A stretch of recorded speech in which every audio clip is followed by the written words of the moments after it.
Guys, here's section or chapter 4, section 2, and we see the start of the Civil War here. Fort Sumter, as you can see, there's a little fort that you can actually still go and visit, is off the coast of South Carolina. And why this is important is because the first shots of the Civil War right there in South Carolina, and this was a federal fort, meaning it was property of the United States of America, but it was located deep in Southern Territory. Remember, roughly the line is right about there. So South Carolina is pretty deep in the south, and so this fort was attacked.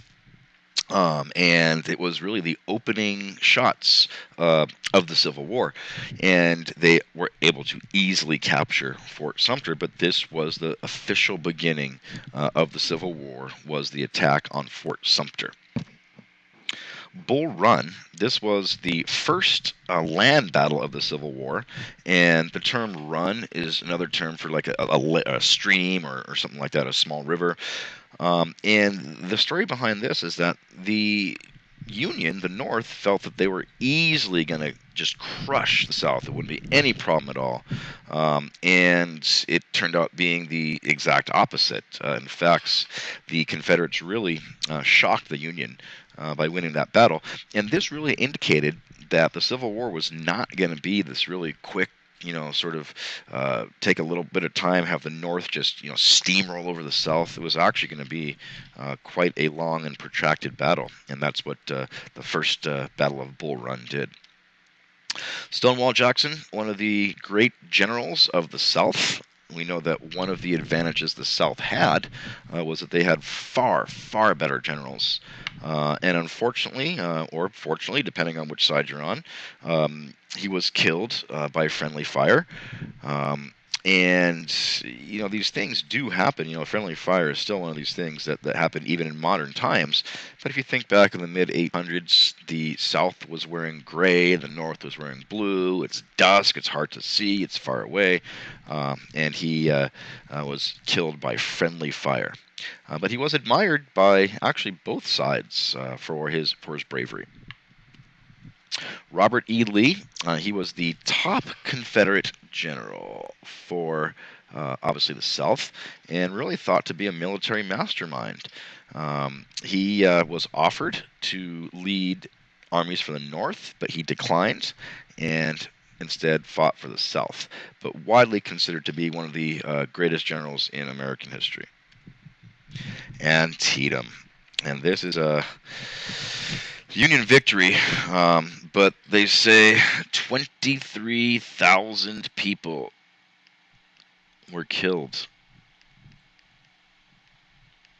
And this, of course, was in one day. Now, it is true that Gettysburg, there were more people that were killed, but that lasted 3 days. But to consider 23,000 people in one day, and you see these are real pictures of bodies just lined up everywhere in the field. I mean, these trenches are filled with bodies, and this was really a horrible day for the country. But some people feel it could have been the start of a turning point. But Antietam was certainly be remembered as one of the bloodiest battles in American history. The Emancipation Proclamation.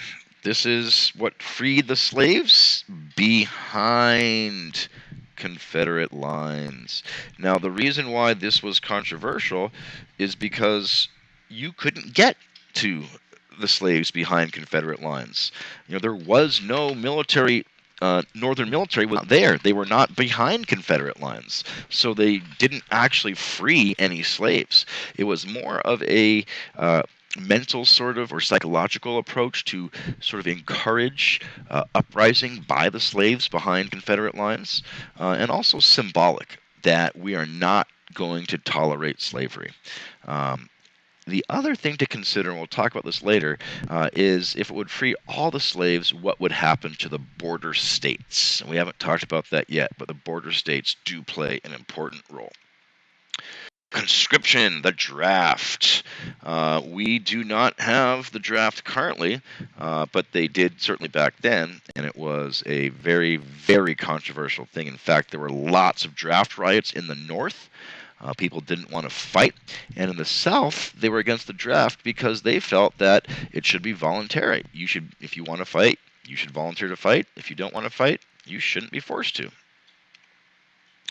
Clara Barton was a famous nurse. She helped found the modern-day Red Cross. It starts all the way back in the Civil War. And that is it for today.